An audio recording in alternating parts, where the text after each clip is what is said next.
माननीय सदस्यगण, नियम 3-7 के अधीन मामलों को सभा पटल पर रखा जाएगा।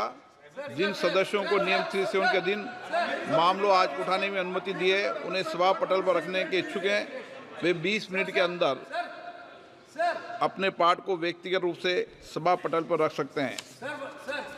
आइटम नंबर 18, राष्ट्रपति के अभिभाषण पर धन्यवाद प्रस्ताव Shri Akhilesh Yadav ji. Sir, you all explain the entire speech of Rahul Gandhi. On which foot, sir? Sir, how can you explain the speech? You are not even touch the... Sir, Anurag Thakur has given entire speech. There is no touch on his speech. Only Rahul Gandhi's speech was expunged. Why, sir? Why, sir? Why, sir, expunged? Why, sir? मैं अध्यक्ष अध्यक्ष जी का धन्यवाद देना चाहता हूँ।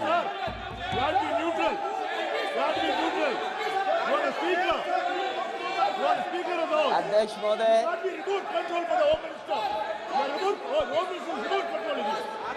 अध्यक्ष महोदय, अध्यक्ष महोदय, अध्यक्ष महोदय,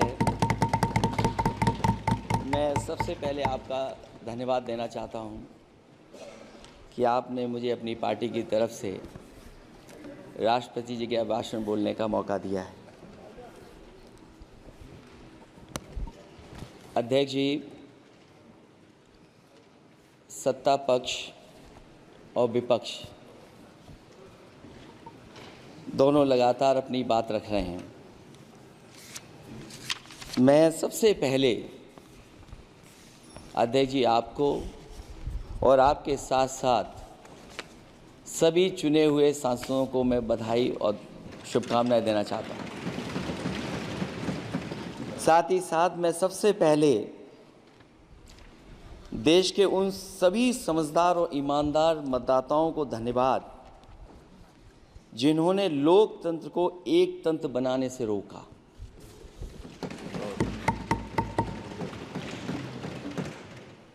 चुनाव के समय पर अध्यक्ष जी ऐसा कहा गया कि 400 पार। मैं समझदार जनता को फिर एक बार धन्यवाद दूंगा और मैं कुछ कहना चाहता हूं कि आवाम ने तोड़ दिया हुकूमत का गुरूर, दरबार तो लगा है पड़ा गमगीन में बेनूर है पर। अध्यक्ष महोदय, दरबार तो लगा है पर बड़ा गमगीन बेनूर है और पहली बार ऐसा लग रहा है हारी हुई सरकार विराजमान है।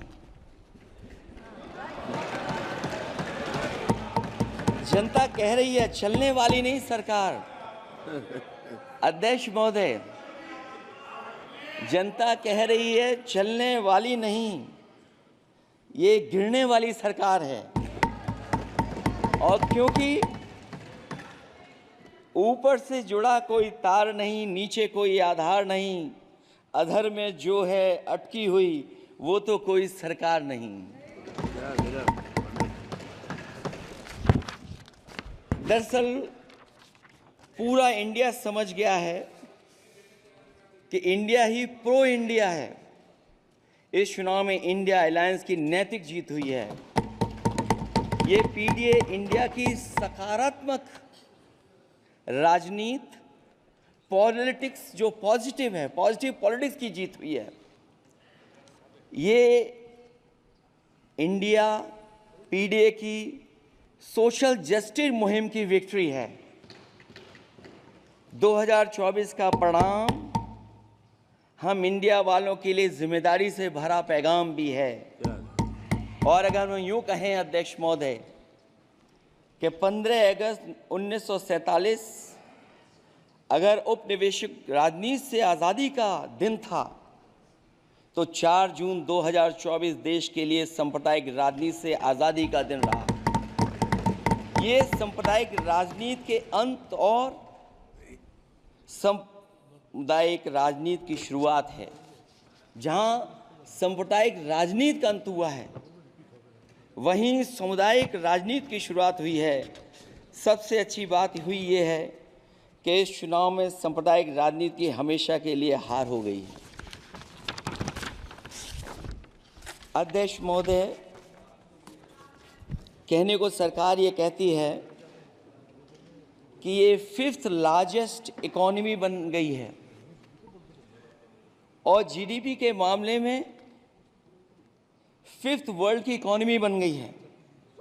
लेकिन अध्यक्ष मोदी, ये सरकार क्यों छिपाती है कि अगर ये हमारी सबसे लार्जेस्ट इकोनॉमी, अगर हम 5वें नंबर पर हैं, तो हमारे देश की पर कैपिटा इनकम, प्रति व्यक्ति आय हमारे किस स्थान पर पहुंची है। और हम लोगों ने तो अध्यक्ष महोदय देखा है कि अगर दिल्ली की सरकार ने कहा होगा कि $5 ट्रिलियन की इकोनॉमी बनेगी, तो जहां से प्रधानमंत्री जी चुन करके आते हैं, वहाँ का प्रदेश के सरकार भी कह रही कि हम $1 ट्रिलियन इकोनॉमी बना लेंगे। देश की इकोनॉमी कहाँ पहुँच गई, पर कैपिटा इनकम क्या है। लेकिन अगर उत्तर प्रदेश की इकोनॉमी को अगर $1 ट्रिलियन की इकोनॉमी बनना है तो कम से कम 35% की ग्रोथ चाहिए। मुझे नहीं लगता है कि 35% की ग्रोथ उत्तर प्रदेश पा पाएगा। हम हंगर इंडेक्स में कहाँ खड़े हैं, नीचे से कहाँ हैं। जो 5th लार्जेस्ट इकोनॉमी की बात कर रहे हैं, वो इनइक्वालिटी के पैरामीटर पे कहाँ खड़े हैं, वो हैप्पीनेस इंडेक्स में कहाँ खड़े हैं। और जो लोग चुनाव को अपने तरीके से मोड़ते हैं, मैं उन्हें कहना चाहता हूं कि अध्यक्ष महोदय, इस चुनाव के परिणाम ने तोड़ने वाली राजनीति को तोड़ दिया है और जोड़ने वाली राजनीति की जीत हुई है। इस चुनाव में धन छल बल की नकारात्मक राजनीति की शिकस्त हुई है। ये चुनाव जो देश का हुआ, ये सकारात्मक राजनीति का नया दौर शुरू हुआ है। इस बार प्रो कॉन्स्टिट्यूशन वालों की जीत हुई है। हम मानते हैं संविधान ही संजीवनी है, उसी की जीत हुई है। ये संविधान मंथन में संविधान रक्षकों की जीत हुई है। अब ऊपर से नीचे की राजनीति का अंत हो गया है। अब नीचे से जो समाज की जो आवाज़ उठेगी, वही राजनीति का आधार बनेगी। मैं कहना चाहता हूं कि देश किसी की व्यक्तिगत महत्वाकांक्षा से नहीं, जन आकांक्षा से चलेगा। मतलब अब मनमर्जी नहीं, जनमर्जी चलेगी। इस चुनाव का बड़ा पैगाम यही है।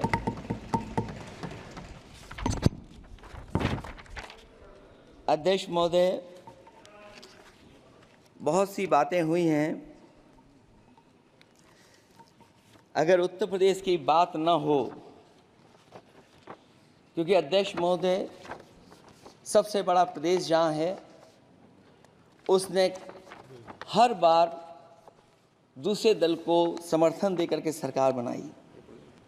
मैं उन्हीं लोगों से कहना चाहता हूँ कि लोग क्यूटो की फोटो लेकर बनारस की गलियों से लेकर के गंगा जी तक ढूंढ रहे हैं। उनको लगता है जिस दिन माँ गंगा साफ हो जाएंगी, शायद उस दिन कहीं क्यूटो उसकी गोद में कहीं मिल जाएगा। बनारसी लोग चाहते हैं कि कोई गंगा जी के भी तल में उतरकर उसका दर्द भी जाने। उत्तर प्रदेश की जनता का बस यही आग्रह है कि जिस गंगा जल को हाथ में लेकर सच कहने की कसम खाई जाती है, कम से कम उस गंगा जल से तो झूठ ना बोला जाए।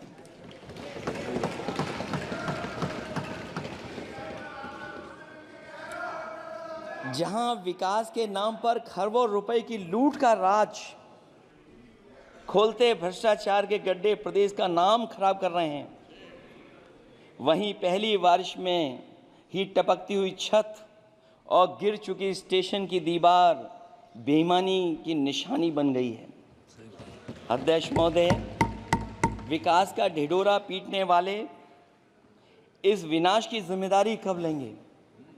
और रही सच्चे विकास की बात, तो हमने जो सड़क बनाई उस पर हवाई जहाज उतरे थे और उत्तर प्रदेश की मुख्य नगरी में सड़कों पर नाव उतरी हैं और अभी बारिश और हो जाएगी तो नाव से भी चलना पड़ेगा। यही स्मार्ट सिटी के जुमले का भी हाल है। न तो जाम से छुटकारा मिला, न बुनियादी सुविधाओं से कोई निजात मिली, न कोई बुनियादी सुविधाएं मिल पाई हैं। मुझे याद है अध्यक्ष महोदय, देश के प्रधान सांसद जी ने अनाथ पशुओं के बारे में बहुत कुछ कहा था। अनाथ पशुओं की समस्या से छुटकारा दिलवाने के लिए कब वादा किया हुआ, लेकिन कई चुनाव बीत गए हैं, अभी तक गन्ने का भुगतान 2 हफ्ते का वचन जो दिया था, कहां दिया था? अब तो वचन देने वाले को भी याद नहीं है। हर बात को जुमला बना देने वाले लोगों के ऊपर से जनता का भरोसा उठ गया है। इसीलिए बहुमत की सरकार नहीं है, ये सहयोग से चलने वाली सरकार है। डबल इंजन के नाम पर उत्तर प्रदेश को टकराहट के सिवा कुछ हासिल नहीं हुआ है। उत्तर प्रदेश में प्रभुत्व की लड़ाई 2 लोगों को आपस में लड़ा रही है, लेकिन उसकी मार जनता को सता रही है। पिछले 10 सालों की उपलब्धि बस इतनी रही कि एक शिक्षा परीक्षा माफिया का जन्म हुआ। अध्यक्ष महोदय, जिस समय चुनाव में थे और उत्तर प्रदेश में वो हालात देखे हैं कि नौजवान जब भी तैयारी कर करके जाता था और परीक्षा दे करके लौटता था तो उसको पता लगता था कि पेपर लीक हो गया। और उत्तर प्रदेश में केवल एक पेपर लीक नहीं हुआ है, जितनी भी परीक्षाएं हुई हैं सब पेपर लीक हुए हैं। केवल उत्तर प्रदेश ही नहीं, मैं माननीय सांसद की तरफ से सुन रहा था, कई ऐसे प्रदेश हैं जहां पर परीक्षाएं देने तो बच्चे गए, लेकिन वहां भी पेपर लीक हो गया। और अभी जब 4 जून को रिजल्ट आया, उसके बाद जो बात उठी है, देश की सबसे प्रेस्टिजियस परीक्षा, उसका भी पेपर लीक हो गया। और आखिरकार ये पेपर लीक हो क्यों रहा है? सच्चाई तो ये है कि ये सरकार पेपर लीक इसलिए करा रही है कि सरकार नौकरी नहीं देना चाहती, रोजगार नहीं देना चाहती, उन नौजवानों का भविष्य नहीं बनने देना चाहती। पिछले 10 सालों की उपलब्धि बस इतनी रही है कि एक शिक्षा परीक्षा माफिया का जन्म हुआ है, जिसने तथाकथित अमृतकाल में युवाओं के भविष्य की आशाओं को ही जहर दे दिया है। जो सरकार उम्मीद को मार दे, वह न तो वर्तमान को सुधार सकती है, न भविष्य को संवार सकती है। सरकार आशा का प्रतीक होनी चाहिए, निराशा का नहीं। जनता चाहती कि हर समस्या के लिए बीते कल को जिम्मेदार ठहराने के बहाने को सरकार छोड़े और आने वाले कल की बात करे। अगले 1000 साल के झूठे सपने दिखाने वाले अगले महीने होने वाली परीक्षाओं के लीक न होने की गारंटी कब लेंगे?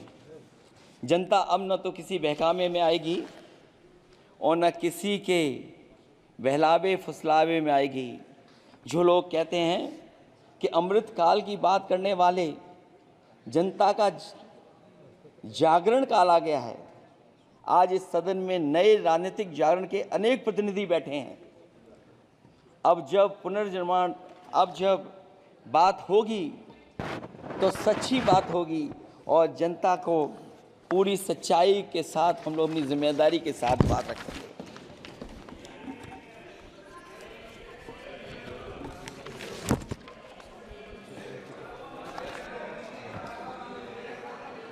अध्यक्ष महोदय, एक जीत और हुई है, एक जीत और अध्यक्ष महोदय हुई है। मैं जानता हूं सत्ता पक्ष बैठे वाले लोग समझ गए होंगे। अयोध्या की जीत भारत के परिपक्व मतदाता की लोकतांत्रिक समझ की जीत है। और हम तो अध्यक्ष महोदय यही सुनते आए हैं, होए वही जो राम रची राखा, यह है उसका फैसला। अध्यक्ष महोदय, होई वही जो राम रची राखा,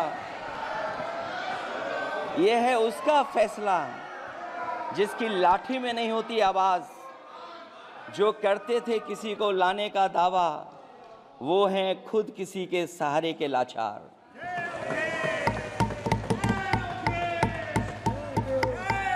अध्यक्ष महोदय,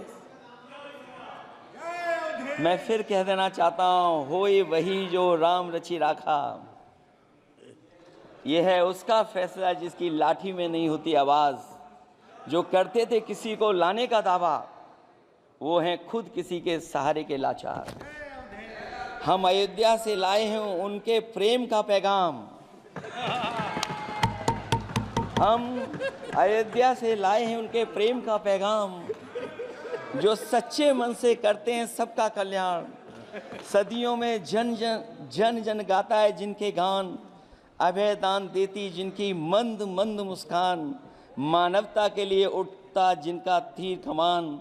अध्यक्ष महोदय, जो असत्य पर सत्य की जीत का है नाम, उफनती नदी पर जो बांधे मर्यादा के बांध, वो है अवध के राजा पुरुषोत्तम प्रभु राम। हम अयोध्या से लाए हैं उनके प्रेम का पैगाम।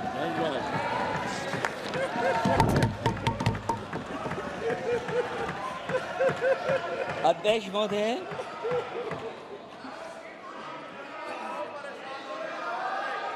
अध्यक्ष महोदय, कुछ बातें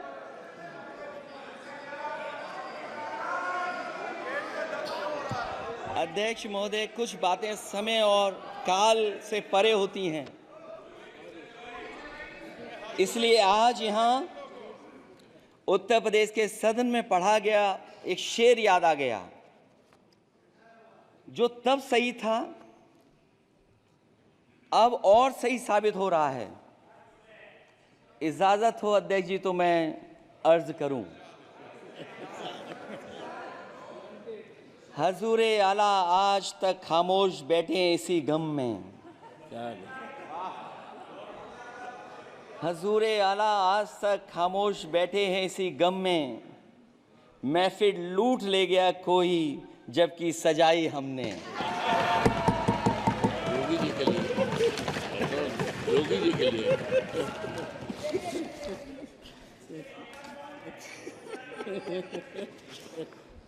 अध्यक्ष महोदय,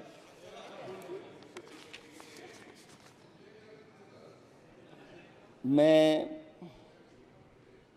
मॉडल ऑफ कंडक्ट जब चुनाव हुआ, लागू हुआ, उस समय मैंने देखा कि कुछ लोगों पर मेहरबान रही सरकार और कमीशन भी। कई मैं बहुत डिटेल में नहीं जाना चाहता हूं अध्यक्ष महोदय,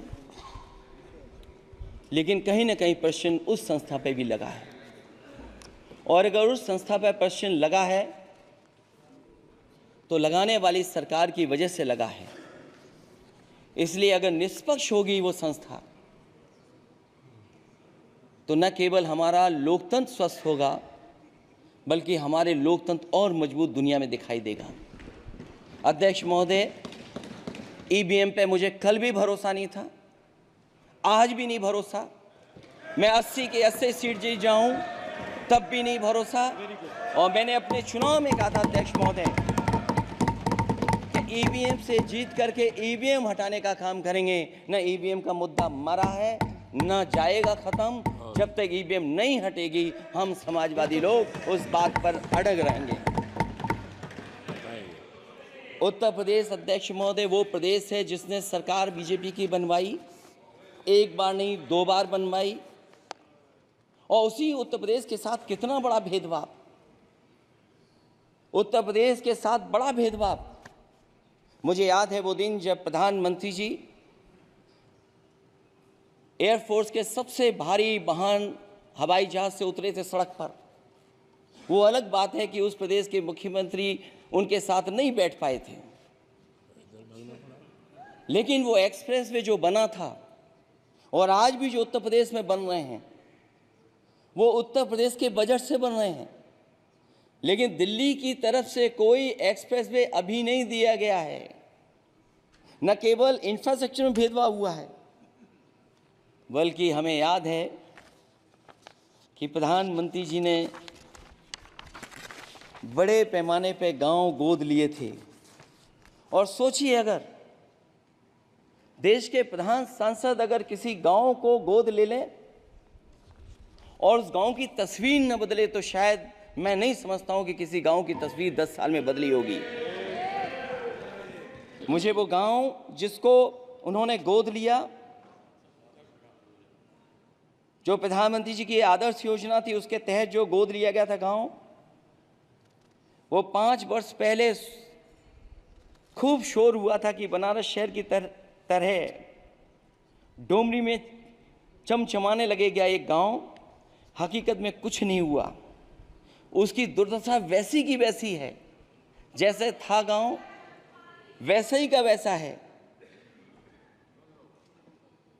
टूटी सड़कें, कच्ची पगडंडियां, उखड़े और टूटे हुए ईंट के खंजे, बदहाल हैंडपंप, पावरलूम और पंखे के जाली के कारखाने को आखिर कब तक रफ्तार मिलेगी जो उस गांव में काम होता था, लोग करते थे।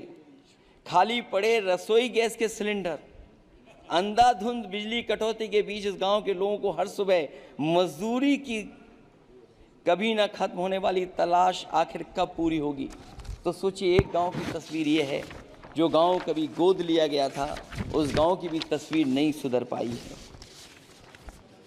जो भाजपा के स्मार्ट सिटी के झूठे सपने में गांव के लिए कोई जगह नहीं है। अपने गांव गोद लेने की जो बात कही थी, क्या वो भी जुमला था अध्यक्ष जी? पता नहीं जिस गांव को गोद लिया था उसका नाम भी किसी को याद है कि नहीं। मैं नाम पूछ करके किसी को शर्मिंदा नहीं करूंगा, क्योंकि अगर नाम याद है तो ये तो और भी बुरी बात है कि अपने नाम याद रखने के बावजूद भी कुछ नहीं किया। जिसे गोद लिया जाता है उसे अनाथ बनाकर छोड़ देना अच्छी बात नहीं है। और अगर तस्वीर अध्यक्ष महोदय बदली हो 10 साल में उन तमाम गोद लिए हुए गांवों की, तो मैं सत्ता पक्ष के लोगों से कहूंगा जरूर इस सदन में बात रखें, जरूर बताएं आप। जो बात कभी अध्यक्ष महोदय कास्ट सेंसस की उठी थी, हम उस कास्ट सेंसस के पक्ष में हैं कि बिना कास्ट सेंसस के सामाजिक न्याय संभव नहीं है। सबको हक दिला पाना मुश्किल है। अध्यक्ष महोदय, राष्ट्रपति जी के अभिभाषण में अग्निवीर को लेकर के जो चिंता विपक्ष की थी और देश के नौजवानों की थी, वो चिंता वैसी की वैसी बनी है। अध्यक्ष महोदय, मैं ये कहना चाहता हूँ, मैं खुद मिलिट्री स्कूल से पढ़ा हूँ। मेरे साथ के बहुत बड़े पैमाने पे लोग फौज में हैं। मैंने समय समय पे जो मेरे साथ पढ़े जो सीनियर थे उनसे भी जानकारी हासिल की है। बड़े बड़े ऑफिसर से मैंने पूछा है, वो शायद आपको न बता पाएँ, लेकिन दबी जुबान में उन्होंने कहा है कि देश की सुरक्षा के साथ अग्निवीर जैसी व्यवस्था लागू करने से समझौता हो रहा है। अध्यक्ष महोदय, किसी भी देश की सबसे बड़ी प्राथमिकता अगर कोई है तो वो देश की सीमाओं की सुरक्षा है। अग्निवीर जैसी व्यवस्था से कभी संभव नहीं है। अध्यक्ष महोदय, हम अग्निवीर व्यवस्था को कभी स्वीकार नहीं कर सकते हैं। आज नहीं कल, कल नहीं बाद में, जब कभी भी सत्ता में इंडिया गठबंधन आएगा, अग्निवीर व्यवस्था हमेशा हमेशा के लिए खत्म हो जाएगी। अध्यक्ष महोदय, जिन्होंने कहा कि हम आय किसानों की दोगुनी कर देंगे, आज किसान पूरा देश का देख रहा है कि उसकी आय कहाँ दोगुनी हो गई। और जिस तरह महंगाई बढ़ी है, सरकार बताए कि महंगाई इस बढ़ने पे उसकी आय कितनी होनी चाहिए। और जो इंफ्रास्ट्रक्चर की बड़ी बड़ी बातें की गई थी कि एमएसपी लागू करने के लिए एग्रीकल्चर सेक्टर का इंफ्रास्ट्रक्चर तैयार होगा, लेकिन जहाँ तक मैंने उत्तर प्रदेश में देखा है, अगर इस सरकार में एक भी नई मंडी बनी हो तो मुझे सरकार बता दे। अध्यक्ष महोदय, जो इंफ्रास्ट्रक्चर एग्रीकल्चर सेक्टर में बनाने की बड़ी बात कही थी, अगर सरकार की तरफ से एक भी मंडी 10 साल में बनी हो तो जरूर सरकार बताए। जो सरकार मंडी नहीं बना सकती है उस पर एमएसपी का भरोसा कैसे कर सकते हैं? जिन्होंने एमएसपी का भरोसा दिलाया था। हम अध्यक्ष महोदय आपके माध्यम से यही कहेंगे कि जो राष्ट्रपति के अभिभाषण में लीगल गारंटी एमएसपी को मिलनी चाहिए थी वो क्रॉप्स को नहीं मिली है। न केवल फसलों को मिले बल्कि हॉर्टिकल्चर क्रॉप्स को भी एमएसपी देने का फैसला हो, जिससे कि हमारा किसान खुशहाल हो सके। साथ ही साथ ओपीएस की बात अभिभाषण में नहीं आई है। ओल्ड पेंशन स्कीम लागू हो जिससे हमारे तमाम सरकारी कर्मचारियों का भविष्य बन सके।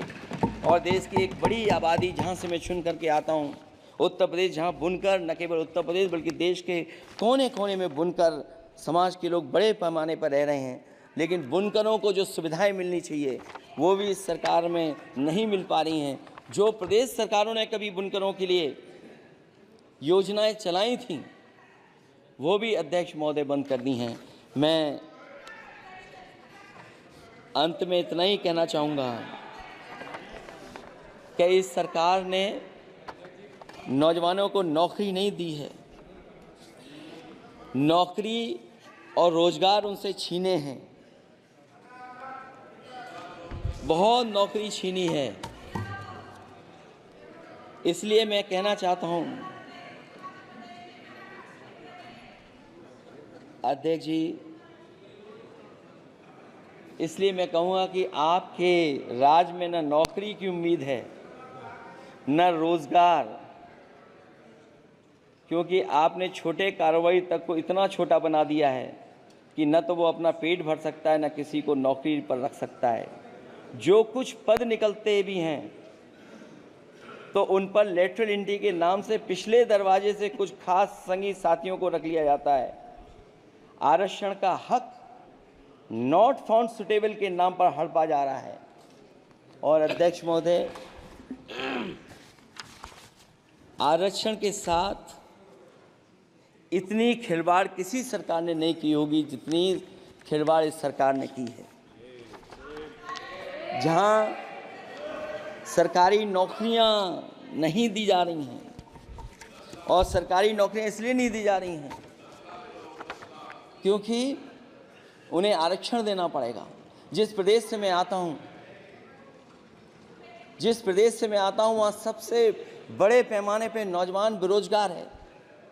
और पिछले 10 साल में जो पेपर उन्होंने लीक कराए हैं वो इसीलिए कराए हैं क्योंकि नौकरी ना देनी पड़े, और अगर नौकरी देनी पड़ेगी तो उन्हें आरक्षण भी देना पड़ेगा। ये जानबूझ करके सरकार नौकरी और आरक्षण के साथ खिलवाड़ कर रही है।